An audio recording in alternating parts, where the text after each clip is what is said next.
is changing into calcium. On cosmic scales, it only glows for a short time, a few hundred years, but the resulting radiation is only visible in the high-energy X-rays, and so NuSTAR can use these to diagnose the nature of the explosion. Here are images of the debris from the historical supernova remnant Cassiopeia A that Ed showed you before in different X-ray colors showing different elements. The red and the green images were made from the low-energy Chandra X-ray telescope, which sees the universe in red and yellow and green colors. NuSTAR has added the blue, the first image in radioactivity. This enables us to see the very heart of the explosion for the first time, and you can see it looks quite different than what you see in red and green. This new evidence is telling us that the shape of the explosion was bubbly, like what you would expect if that sloshing mechanism theorists predicted really happens in life. The crime scene investigators have determined that the sloshing around of the core of this star was key to making it explode, so filling in the pieces of this cosmic puzzle of how we get from an amorphous soup to where we are today. So here's Cassiopeia A in its panchromatic X-ray glory. What made this star explode?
NASA celebrates Women's History Month.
Hello, I'm Hayden Baggett, a conference programmer at South by Southwest, and I'm excited to welcome you to our Day 5 keynote.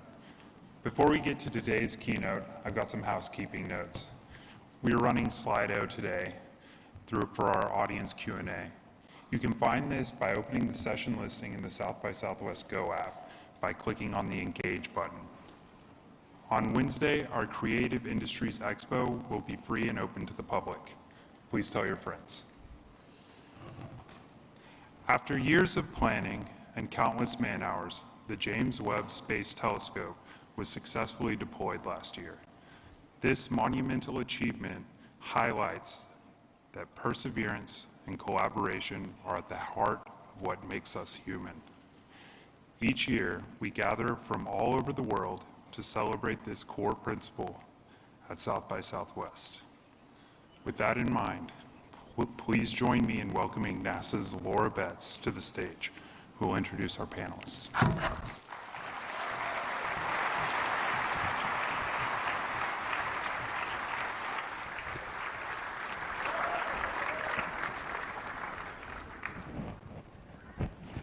Hey, how's it going? I'm Laura Betts, and I'm incredibly excited to introduce you to our Unfold the Universe panel, featuring scientists from NASA's James Webb Space Telescope. With us today, we have 4 astrophysicists from the team: Macarena Garcia-Marin, Amber Strawn, Stephanie Milam, and Nicole Colon.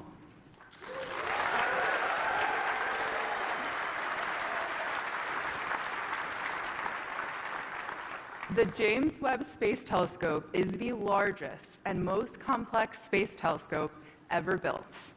This is the result of 20,000 people from around the world working together.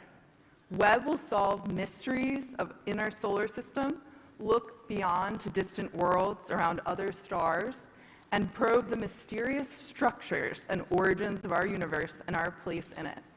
Webb is an international program led by NASA with its partners, ESA and the Canadian Space Agency. This telescope is working better than ever expected, following its successful launch in December 2021 and the start of science operations in July 2022. Today, we are sharing with you a never-before-seen image from Webb. I'm so honored to be with the team that's going to share more about this image and what we've been learning from this powerful telescope. Here up on the screen is the newest image that's come out from NASA's James Webb Space Telescope. The beautiful Wolf-Rayet star. Amber, can you tell us a little bit more about this image? Sure. I think anytime we're talking about astronomy, it's always important to think of the concepts of context and scale.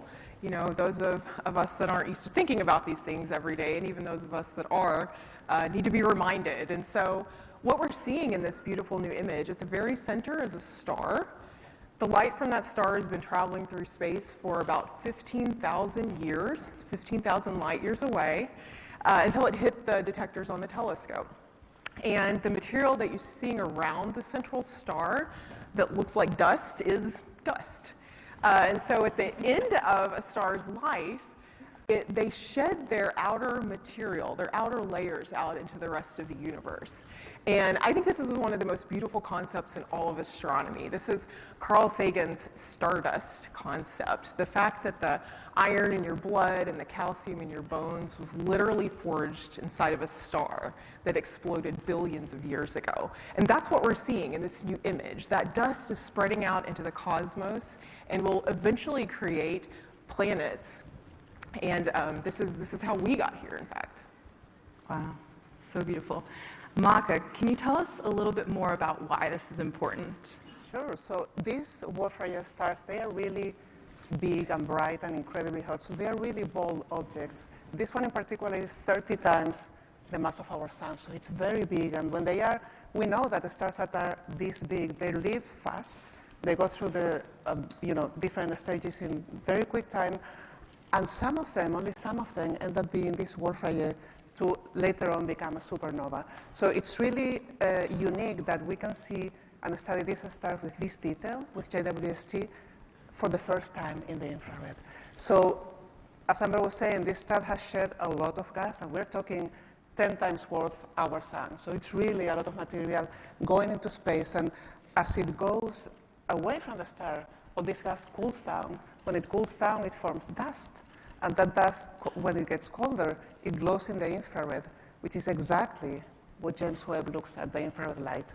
So what is infrared light? It's a type of light we don't see with our eyes. With our eyes, we see visible, we see the reds, the blues, and the greens. Infrared is a light, the fraction of the light that is really sensitive to temperature. Everything that has a temperature, from our bodies to a piece of ice, emits in the infrared. And so with it, we can observe really, in a very advantageous way, stellar objects. So there are three main advantages. You can see through the dust and the gas, and then really see, for instance, stellar nurseries that are forming behind. We can also see cold objects like cold dust and colder planets, and we can look back in time. And this is one of the main reasons why we built Webb, was to actually look at the very first objects of the universe. So when those objects form about more than 13 billion years ago, they emitted light. Light is a wave, and as it travels through the universe, through the expanding universe towards us, it expands, literally like a slinky. So it moves from the visible light to the infrared light, and then Webb can see it, as we'll see for the first time with these details. So we've never seen that before. It's really exciting. Oh, definitely. Thank you so much. So this image is just one of many that we've seen since we've started science operations last July. The Webb mission has been so successful and has far exceeded our expectations. Let's take a look at some of these other stunning images. Starting with the solar system, Stephanie, can you tell us a little bit more about this image? Absolutely. But before I get started, I want to wish my dad a happy birthday today.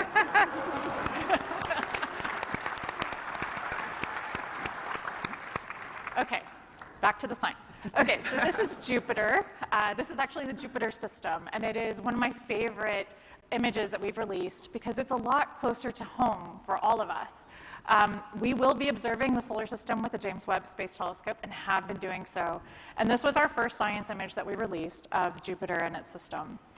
What is so fantastic about this image is, in order to image something as big and bright as Jupiter, but also in the same image capture the faint rings, tiny satellites, and all the intricate details of this planet, means that we had to have a factor of 10,000 in contrast. So something 10,000 brighter than like Jupiter compared to its own rings and satellites. So it really shows the capability of JWST in observing things in our solar system. Everything from the aurora on either pole of this planet, the great red spot, which is white in this image because of the colors that we chose to depict it, and all the fantastic detail of the weather in the atmosphere of Jupiter. We're going to be observing everything in our solar system that JWST can point to, from near-Earth asteroids, comets, interstellar objects, all of the planets and their satellites, to the farthest reaches of our solar system, including our favorite minor planet, Pluto. So lots more to come. Thank you. And Nicole, we've also been able to learn more about exoplanets, or planets outside of our solar system. Can you tell us a little bit more how Webb is studying exoplanets and really what we've learned so far? Yeah, absolutely. I wish we had as beautiful pictures of Jupiter as we did of these distant worlds, but they're very far away. So we have to be kind of creative in the techniques that we use to study these distant exoplanets. And so JWST is, a provider of these amazing images, but it also is really great at doing something called spectroscopy. So all that really means is we're taking the rainbow of light and breaking it down so we can measure the chemical fingerprints of objects in the universe. And so with exoplanets, one way we can study them and study their atmospheres is by looking at ones that pass in front of their star.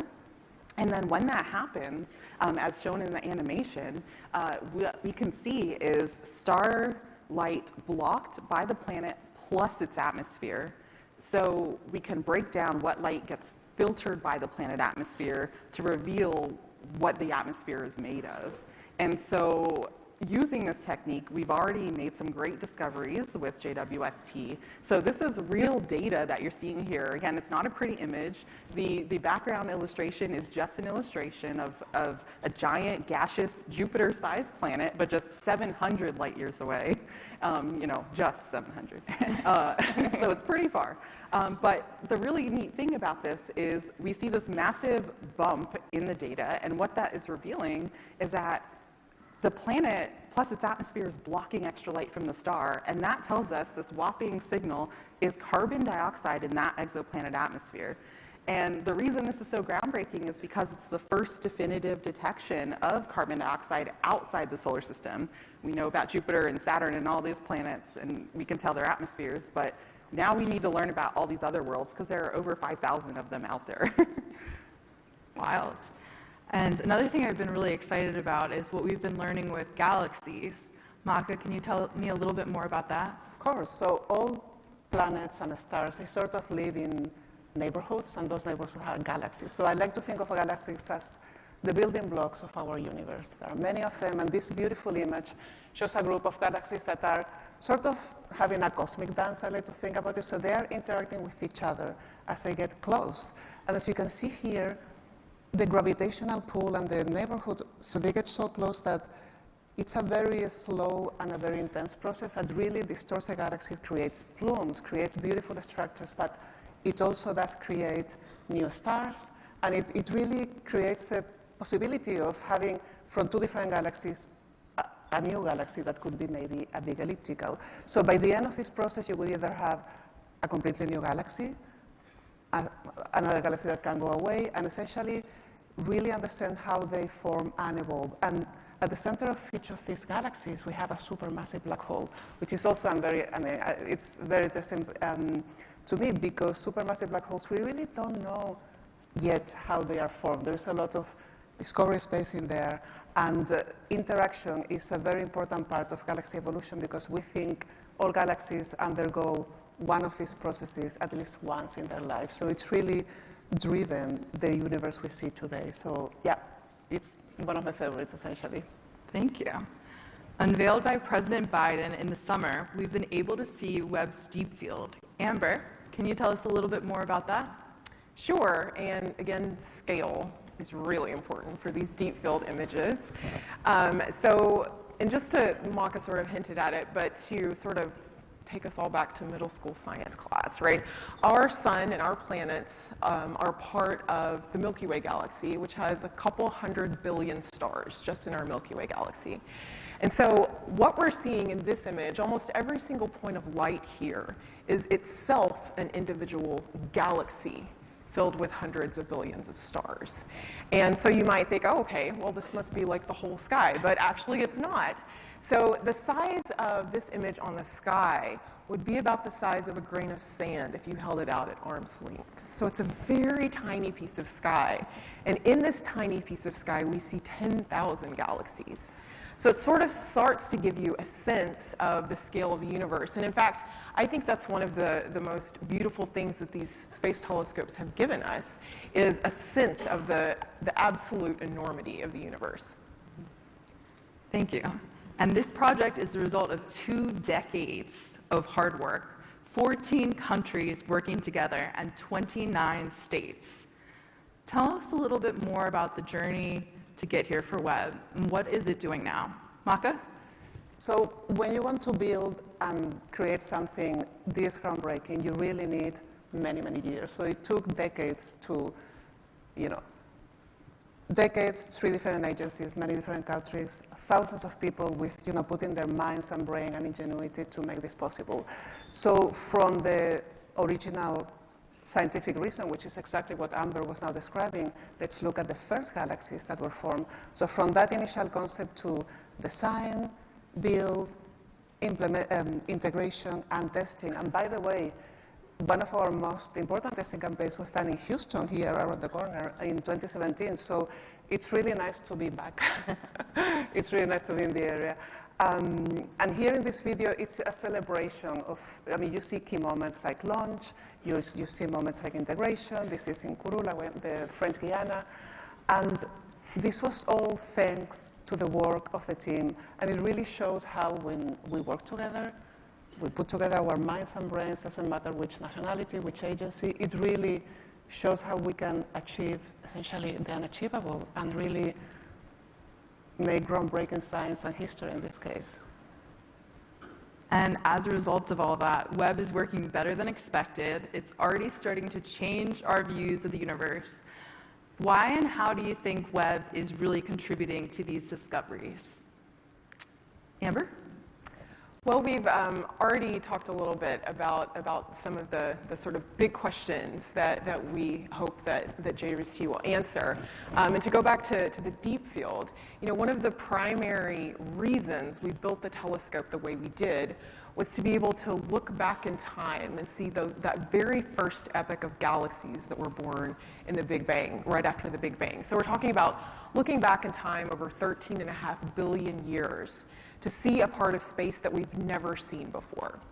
And one of the really interesting things that's happened, we didn't know what we would see, right? Where this is uncharted territory in terms of space. We'd never seen it before.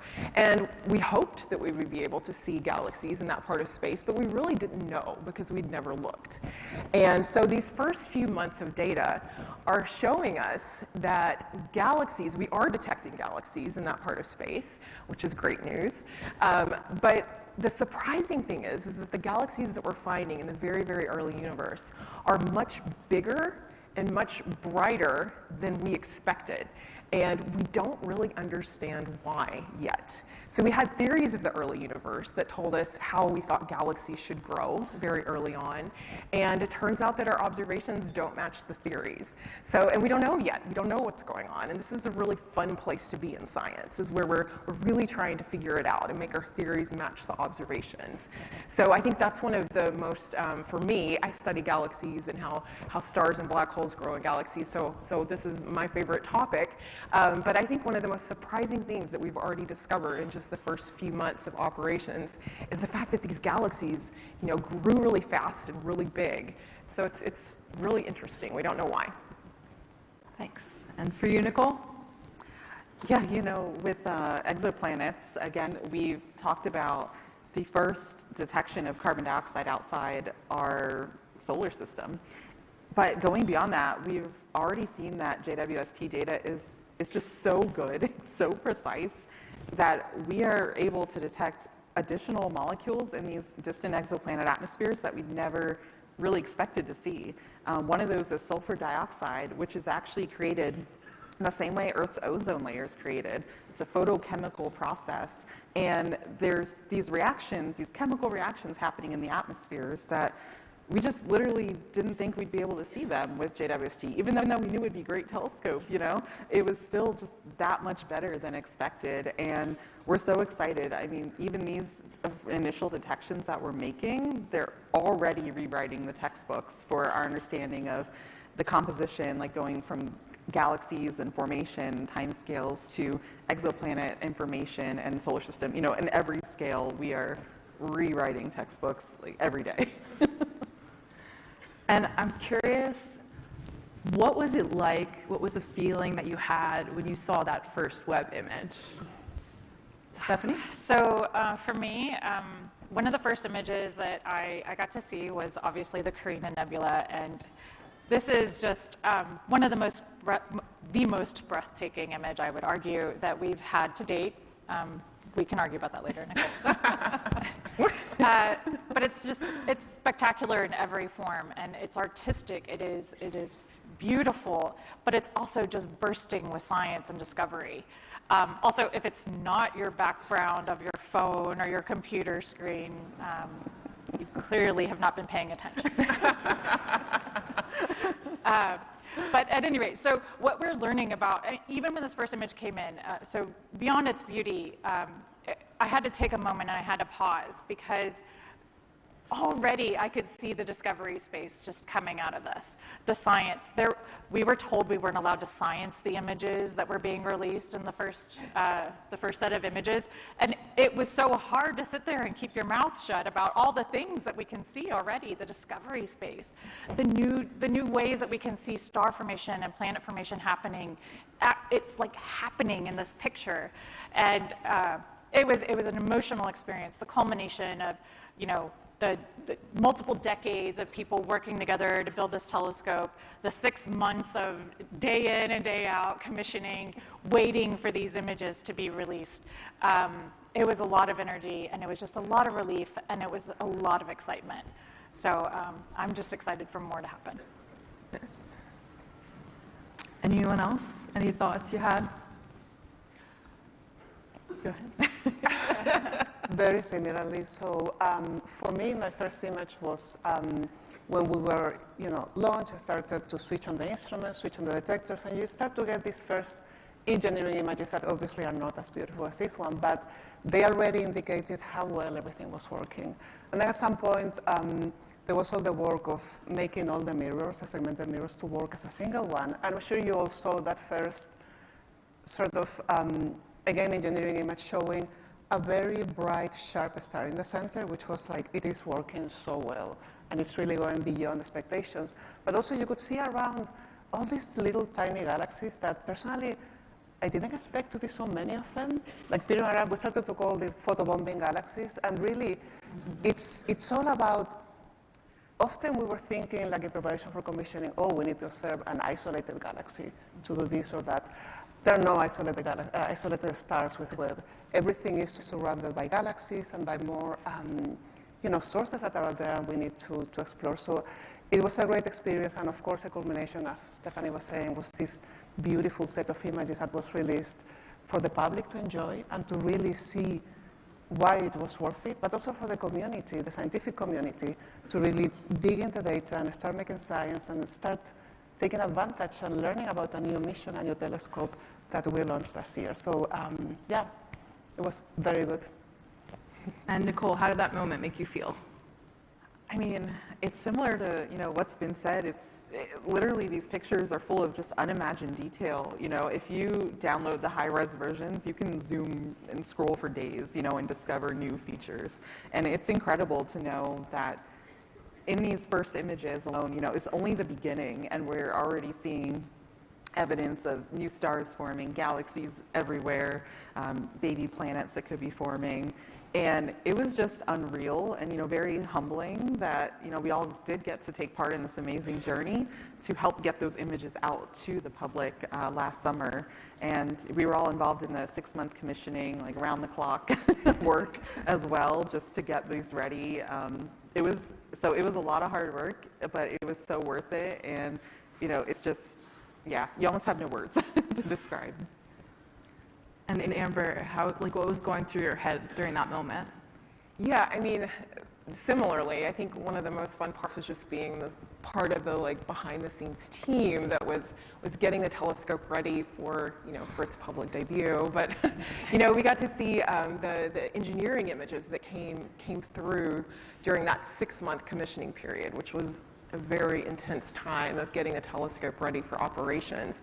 And so for me, being part of that team that was working together to get the telescope working was really incredible. And then, yeah, when we released these first images, it's just, from a scientific standpoint, like Stephanie was saying, you could see the richness, you could see the detail, the things we'd never seen before.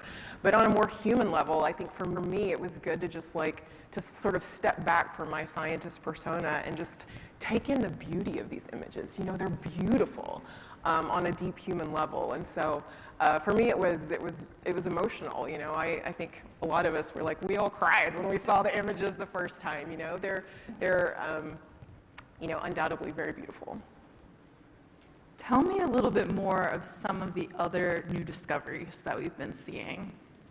So beyond, the farthest galaxies and, planets around other stars and exploring our solar system, one area that we're really getting a lot of new information and already a lot of science out of is the birth of stars. So understanding star formation in a way that we've never really had access to. We don't know how massive stars are formed. We don't know how small stars or binary stars. We don't know how all these complex new planetary systems we're now seeing, how they're formed. And when we look inside these giant clouds of gas and dust, we're seeing that dynamic actually happening. We can study the chemistry, we can study the physics, and again, it's just with this whole new sensitivity and detail that we've never had before. Not only are we studying star formation in our own galaxy, but even in other galaxies. So even what we're seeing here in the cartwheel image, we're seeing these galaxies are colliding, but it's also triggering all kinds of new stars to be born and formed. And we're getting this detail now that we used to only have on our own galactic understanding, now expanding into these other galaxies across the universe. And it's just really an exciting time to be part of that field and understand how our sun was born and how the solar system was formed. And this is giving us that first real glimpse of it. And when it comes to galaxies, like what more are we learning here? Well, with JWST, the thing is that many of these galaxies, like the cartwheel that you can see now on the screen, they are close. So you would think, well, is it quote-unquote worth observing it with Webb? And the answer is absolutely yes, because we are seeing it so much detail and in-depth studies. So in this case, for instance, you see how this galaxy has this very strange shape, like a wheel.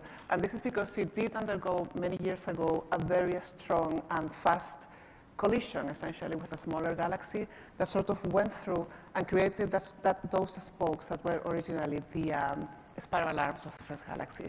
So what we can see studying galaxies is we do have at hand the perfect laboratory to study with JWST how galaxies form, evolve, and essentially how to start forming inside.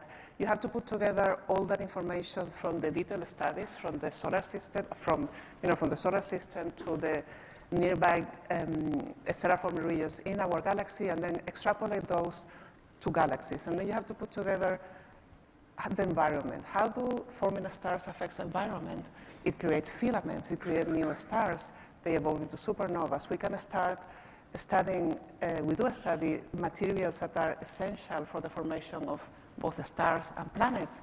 And at the core of the galaxies, we do have the supermassive black holes that they have a very intimate interplay with their environment. And in many cases, they are, if the nucleus is active, they shine so bright that it literally outshines the whole stellar emission of the galaxy. So there are many advantages to study galaxies, because when you understand your local galaxies, you can then say, okay, now let's see if this model we have in mind fits to all the galaxies in time. So it's really putting together many pieces of the puzzle with detail never seen before in the infrared. Absolutely. And one thing that really strikes me with these images is how much they inspire us all to wonder. Really, there's an explorer at the heart of everyone, and these images have allowed us to really explore the unknown together. Why do you feel like this is so important, Amber, and why is this so inspirational?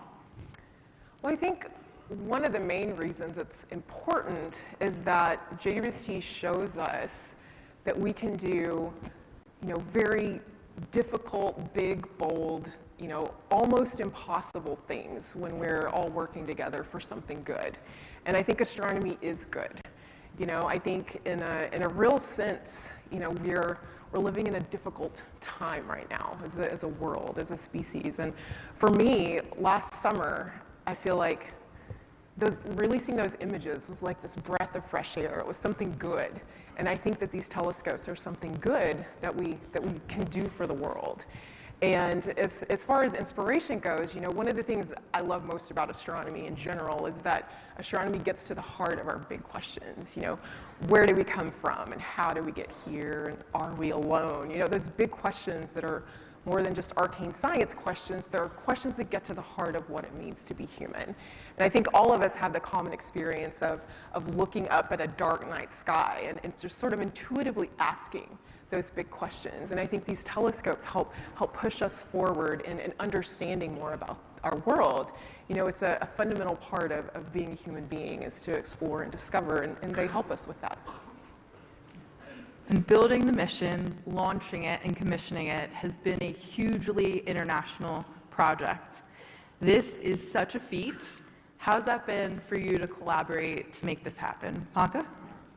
For me, it's been the best part of the experience. So my whole career has been based on web, essentially, GWST, working in different places, different capacities, but all the way through, for me, the best part of it was getting together with a team, working the problem, seeing what to do next, and really planning to have this amazing telescope we have out. And I want to echo Amber, essentially, this really shows how we are all at our best when you put, all our brains and all our effort together to do something this spectacular. So it's been a gift, personally, to be able to be part of this team and to enjoy it.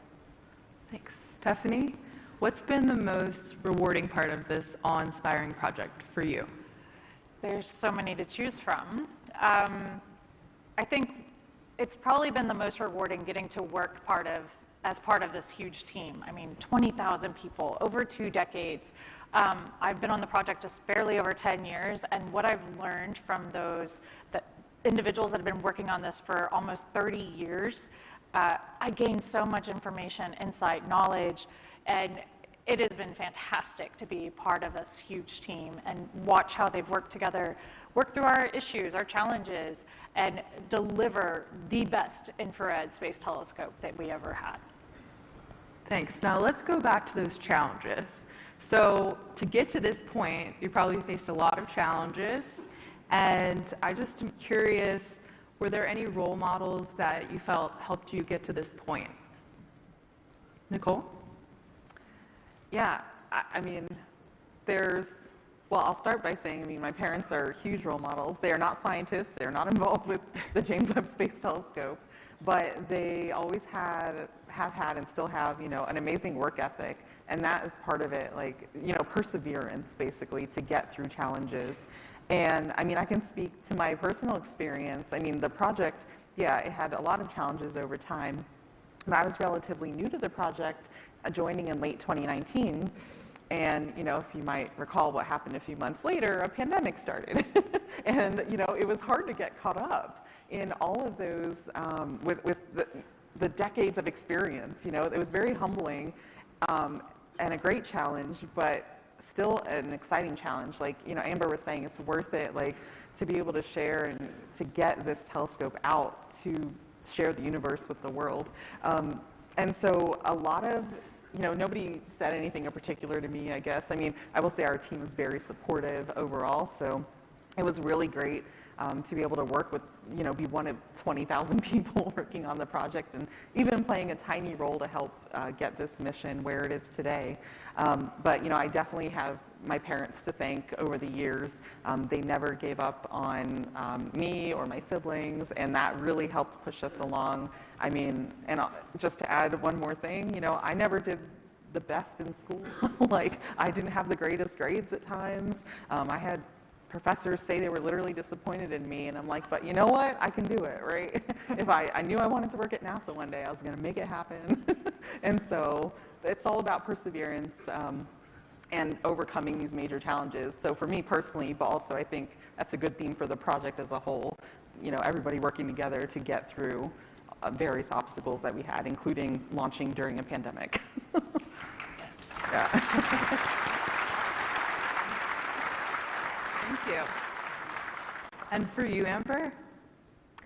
Yeah, so challenges. I grew up in rural Arkansas, and so I was not surrounded by a lot of scientists. But similar to Nicole, my parents were huge supporters. My mom was always my biggest cheerleader. But yeah, there were definitely challenges to growing up, in a place where there wasn't a lot of, actual, real life scientist role models. But parents were supportive, and I grew up during the shuttle program at NASA. And I was in the 5th grade when Hubble launched, and all of that stuff happening at NASA in my childhood made me really want to be a part of it. And a definite upside of growing up where I did was the sky was dark, beautiful and dark, and that's how I got into astronomy to begin with. And so, similarly to Nicole, I had my own challenges, getting through school. I failed my big physics test to get my PhD the first time. I had to take it again, you know. We have all these silly mantras like failure is not an option, but, you know, that's not true. You know, failure happens. When you're doing hard things, you're going to have moments of failure, and I think that's true personally. It's definitely been true in this project. You know, we had engineering setbacks, but we figured them out, we persevered, we got it in space, and now it's working better than we ever expected. And what was the big driver for you in your career, Marca? Like, what really inspires you about being a scientist? Personally, what drives me daily, it's the challenge itself, the problem solving. We are all problem solvers. We like to take something hard, as Amber was saying, and try to see how to either understand it or solve it if it's an issue. So personally, it's all about, you know, we have this observation that doesn't fit theory, then you have to go back to your drawing board and really try to understand what is going on. We have some technical issue with whatever part of the integration of the telescope, then you have to go back, figure it out, and solve it. So it's all that constant, interesting process. It's really a scientific process that I really enjoy, and I feel that's my driver. It really makes life very interesting. And, you know, the four of us could see the same problem exactly in 4 different ways. And probably by talking to each other, would find like a perfect solution for that. So it's great. Problem solving and collaboration. Thank you. And what are you most looking forward to, Stephanie? The unknown. Every time we look at one of these fantastic new images, spectra or otherwise, we're seeing things that we've never seen before. And that's bringing out the curiosity and the challenges that we have as scientists to say, why did that happen? How did that happen? What's making that happen? What's the evolution of this process? And what can we learn from it? And every time we do that, and we've been doing this for, you know, hundreds of years as astronomers, as scientists, as humans, every time we look and we have a curiosity about something, we look harder. And I think this first couple of years of science with JWST is going to open the door to huge new questions and challenges that we have ahead of us on, you know, the evolution of the galaxy, whether or not there could be life on another planet, whether there's life in the solar system. All of these things are challenges that are put forward to us, and we're doing the best that we can, but sometimes we think that we can do it better. So we build bigger and better telescopes. We collaborate with international teams, because sometimes these projects are bigger than just one person. And I think the new discoveries, the unknown unknowns, is what I'm the most excited about with Webb. Would you like to add to that, Nicole? Yeah, it's been, less than a year, you know, of science, and every image, every spectrum that we're getting, it's just changing the way we view the universe because it's revealing new information. And a lot of what I study involves exoplanets, these distant worlds outside the solar system. And, you know, a lot of what I've talked about today and mentioned today was these gas giant, like Jupiter-sized planets that we've been studying, but they're many smaller rocky planets that we are looking to study with JWST. It's already studying some of these, and I'm excited to see, you know, what we learn about those planets that are around the same size as our own. You know, they might not always be the same temperature, you know, they might not have surfaces with liquid oceans and all that, but we expect to still learn about their overall atmosphere and, you know, is there water in the atmosphere? Is there carbon dioxide? Is there anything familiar to us that we can connect to and relate to help us understand better of, you know, is there other life out there? You know, what can JWST reveal? And it's also helping set the stage for future NASA goals as well. This telescope really belongs to the world.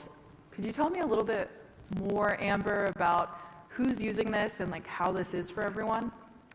Yeah, I think you mentioned, Laura, in your introduction that this telescope was the result of 14 different countries working together. So engineers from, you know, all over the world built it, and an even larger number of astronomers from all over the world are already using its data. But I think, you know, beyond the engineers and the scientists that actively use the telescope and built the telescope, it really is for all of us. I think astronomy is for all of us. And these beautiful images, they're all, by the way, freely available online. You can go download all of them. And I think it really does show that these beautiful images in astronomy are here to inspire us to think outside of ourselves and to think bigger. Thank you so much. I really am so appreciative of you all being here today. And now we're going to take some questions.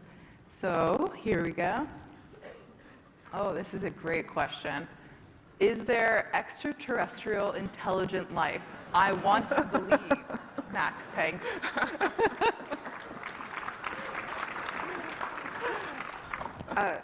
Do you want me to? I can Go for it. it. Sorry. Yeah, I was just talking about the potential for JWST to at least study rocky Earth-sized planets. But is there actually extraterrestrial intelligent life? There could be life. Is it intelligent? Is there intelligent life on Earth? No.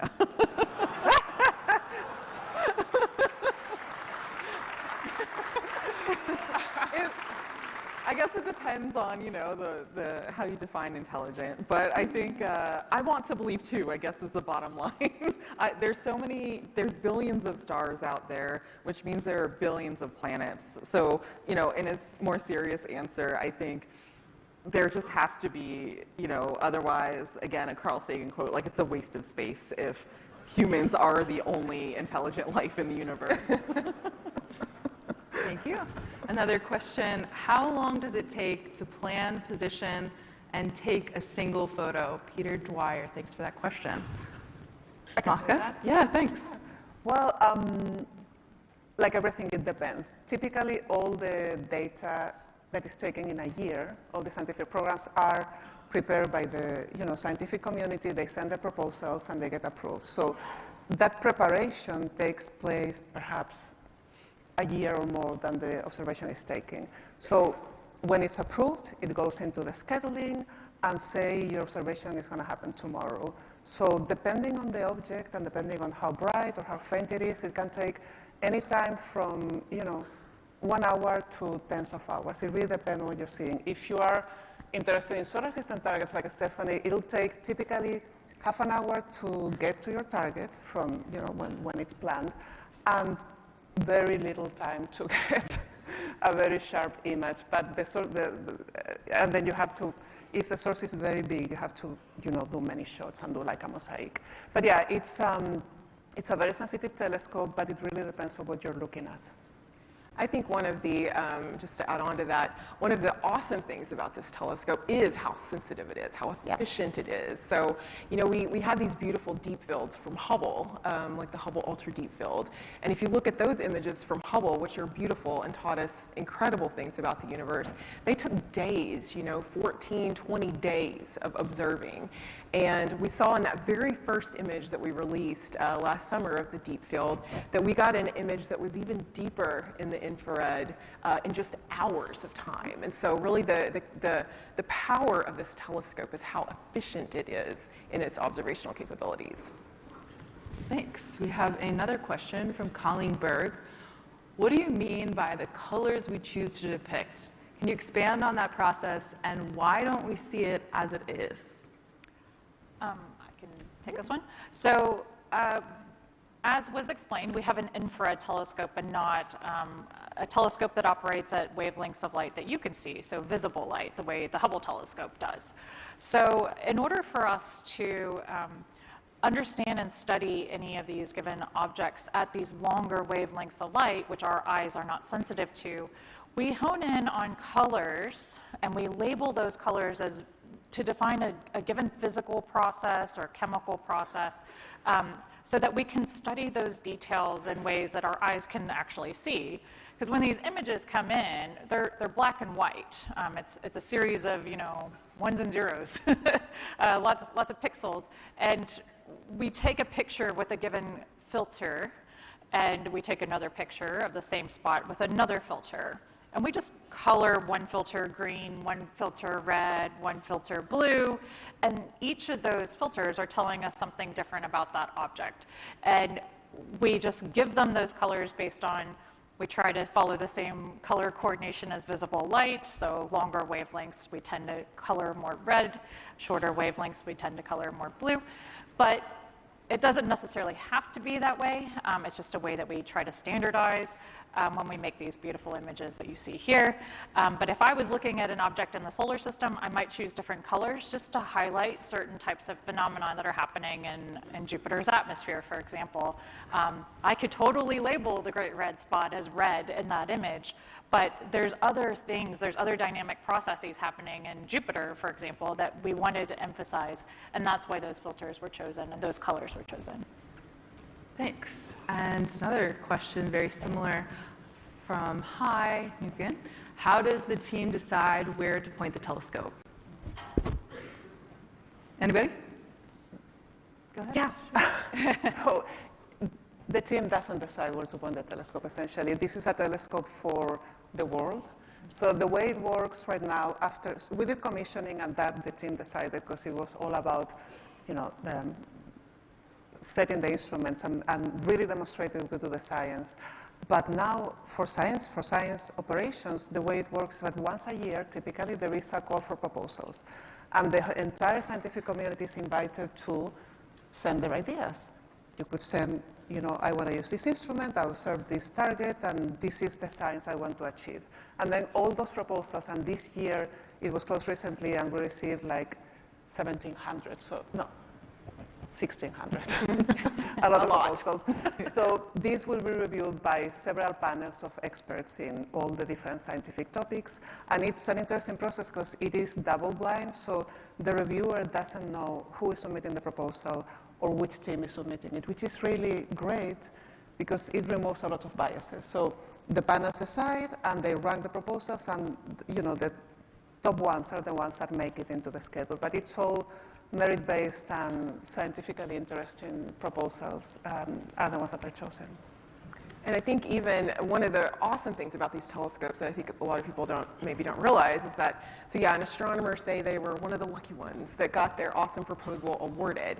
And so it depends on the program, but typically that astronomer and their team would get a year with the data. Then after a year, the data is public to everybody. Absolutely. And a lot of the programs, especially during this first year of operations, have no proprietary period. So that means as soon as the data is downloaded to the telescope and in the world, it's in the world for everybody. Anyone can use it. And a lot of the early teams have made the choice, the solar system team decided, we could keep this data, but we're going to make it public for everyone so we can learn as much as we can about the telescope, how it's operating, and about the science. And that's another sense in which these telescopes really are for the entire world.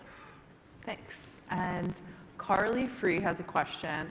Any clues as to what space is telling us about the future of Earth? Oh, yeah, that's a broader question. I mean, it could be James Webb specific.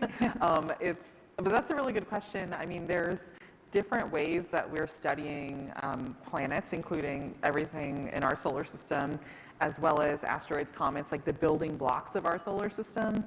And then we're studying over 5,000 exoplanets that are ranging anything from similar in size to Earth to Jupiter size. So we have a great sample that continues to increase as we're studying exoplanets. And what we do want to do is compare those systems and say, do they have any similarities to Earth?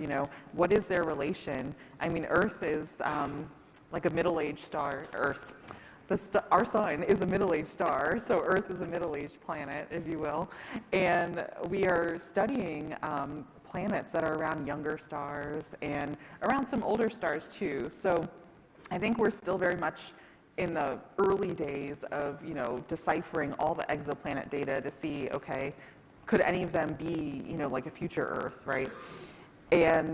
But I will say Mars is a great example of, closer to home that maybe, Stephanie, you want to elaborate on as a potential way that Earth could evolve in the future. Yeah, I can add a few thoughts on that as well. So our Earth has looked very different. So if we had the James Webb Space Telescope when the sun was formed and the planets were formed in our solar system, if we were looking at our solar system, the Earth back then, in the early days, looked very, very different from what it looks like today. And it has evolved and changed dramatically during the evolution of our solar system. You can think about the heavy bombardment era, where everything just kind of got blown off of the surface of the Earth.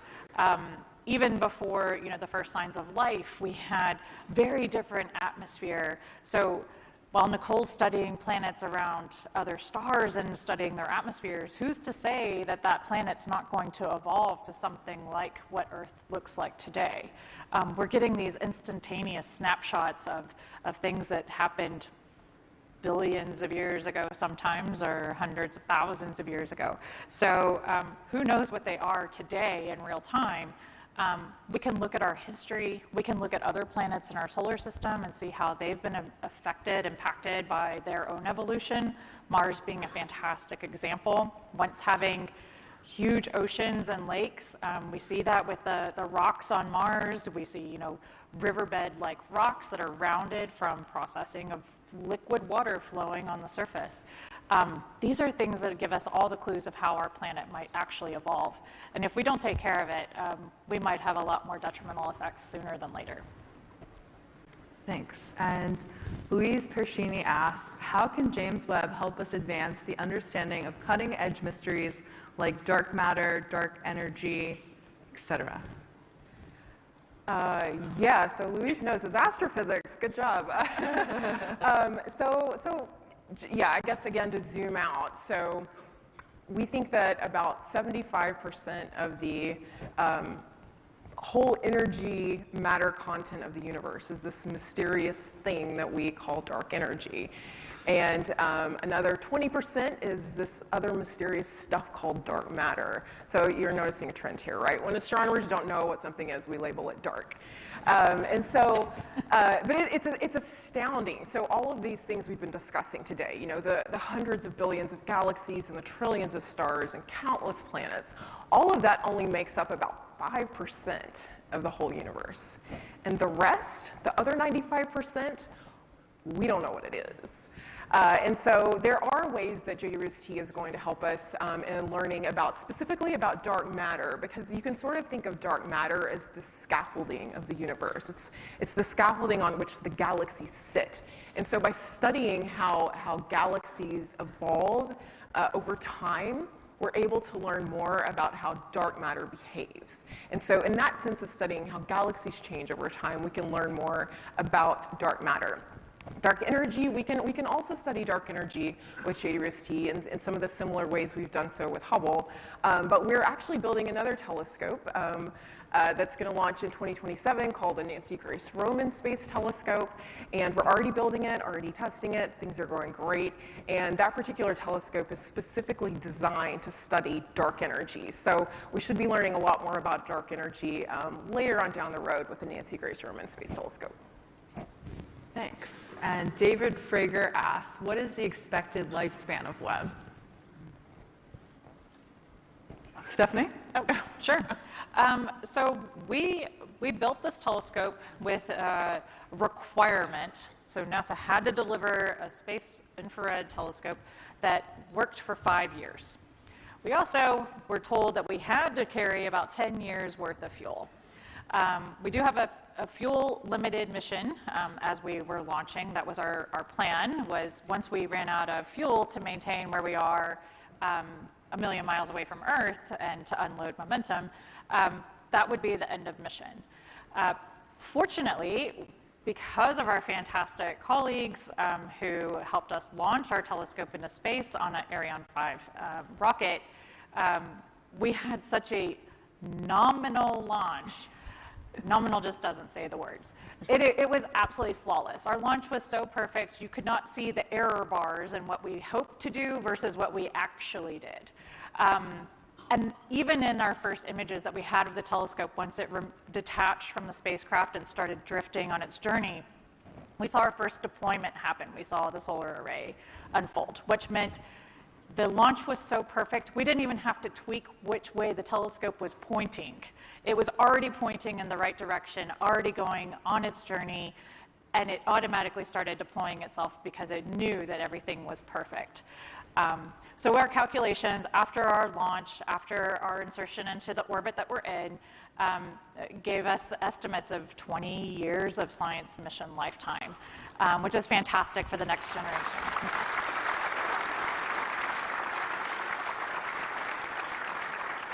Fingers crossed all the instruments work that long. Fingers crossed, you know, we don't have any other major setbacks with the observatory. I mean, we have a giant sun shield that's made out of basically happy birthday balloons. So, you know, we are a little fragile. But we're doing the best we can to maintain and operate our telescope in a safe way so that we will have science for many decades. So, thanks. And Anonymous asks, what's been the most wow moment in each of your careers so far? P.S. Love seeing an all-woman panel for a hardcore STEM topic. Girls, get it done.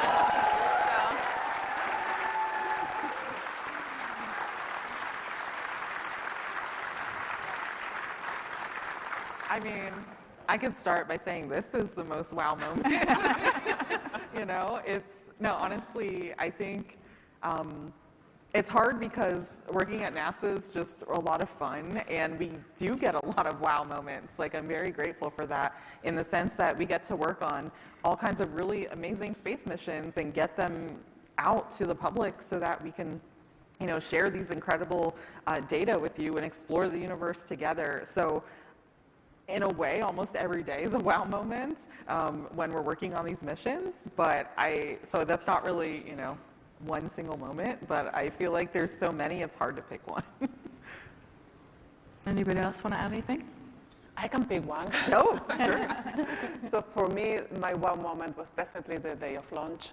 Like, there was so much at stake, you know, so many years, so much effort that has put into that, so many dreams and hopes into that mission, that it was really fantastic to see it so nominal and boring, quote unquote. It was perfect, and it was a very enjoyable moment, and I really treasure that. And then, of course, everything after it.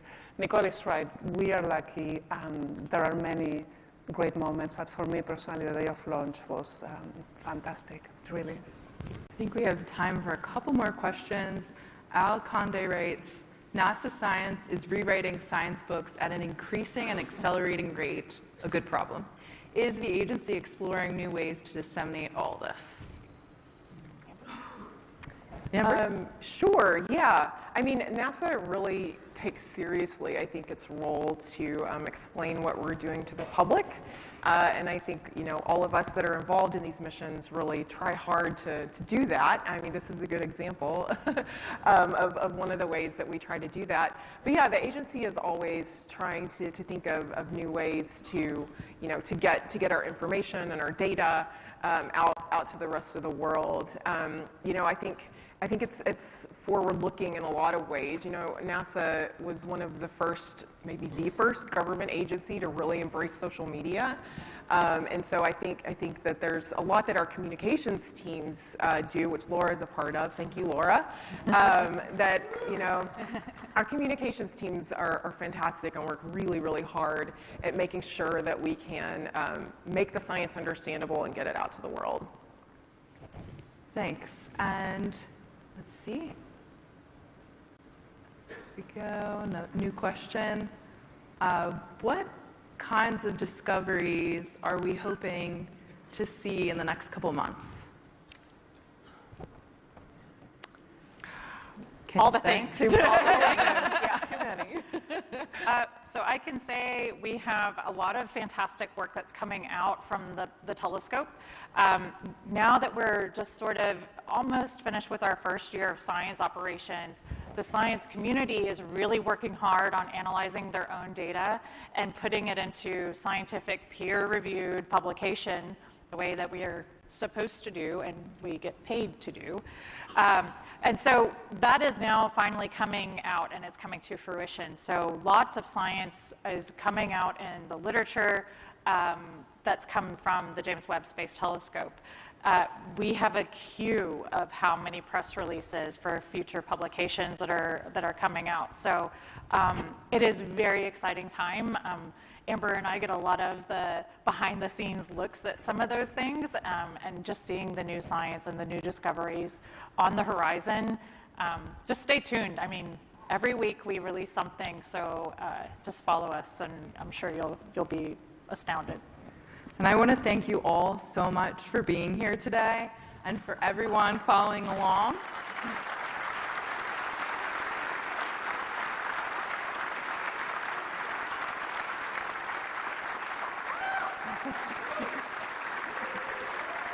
And thank you.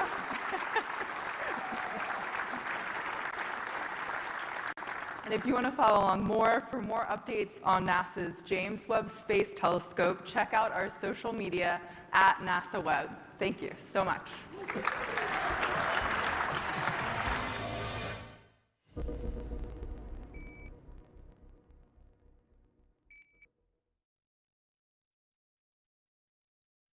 We are going. The history of this agency is marked with broken barriers, once viewed as impossible, with science fiction turned reality, with innovations that have spun industries all their own, and with demonstrations of peace for all humankind. We soar in the skies of our home planet. We maintain a human presence just outside of gravity, and we touch points all across the solar system and beyond. We're going back to the moon, and this is why. The moon is a treasure trove of science. It holds opportunities for us to make discoveries about our home planet, about our sun, and about our solar system. The wealth of knowledge to be gleaned from the moon will inspire a new generation of thought and action. Without fail, every major program and mission NASA has invested in has led to technologies and capabilities that have shaped our culture. The breakthroughs of the Artemis era will define our generation and the generations to follow. The tens of thousands of jobs associated with propelling us to the moon today are just the beginning of a lunar economy that will see hundreds of thousands of new jobs develop around the world. This is not an ambition of one entity or one country. The exploration of the moon is a shared effort, woven together by a desire for the greater good. Why the moon?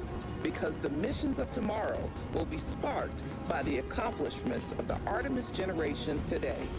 Because the ambition to go has already begun. and because Mars is calling. We need to learn what it takes to establish a community on another cosmic shore. So let's camp close before pushing out. And so, we go to the moon now, not as a series of isolated missions, but to build a community on and around the moon, capable of proving how to live on other worlds.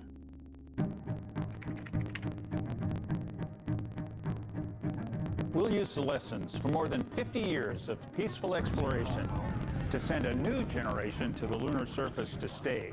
We will anchor our efforts on the lunar South Pole to establish the Artemis Base Camp, positioning us for long-term science and exploration of the lunar surface. We will prove what it takes to assemble a complex ship in deep space. We will perfect descending down to and returning from a distant surface. We will learn how humans can survive and thrive in a partial gravity environment. With improved spacesuit designs, mobile habitats, and with reconnaissance robots pre-positioning and relocating supplies. We will learn how to utilize the resources we find on these other worlds, starting with finding water ice and purifying it to drinkable water. And refining that into hydrogen for fuel and oxygen to breathe. We will establish fission power plants on the surface of the moon, capable of supporting a growing community of efforts. And we will expand the logistics supply chain to enable commercial and international partners to resupply and refuel deep space outposts. None of this is simple or easy, but nothing in our history ever has been. The Eagle has landed. We got a bunch of guys about to turn blue. We're breathing again. Thanks a lot. This kind of continuous lunar presence is a natural extension of all that we've learned in low Earth orbit. And what we will accomplish there will ensure the monumental missions to Mars are within reach. As as we ready the launch of the first Artemis mission, and as commercial companies ready their lunar landers for the first private payload deliveries, we have already begun to take the next step.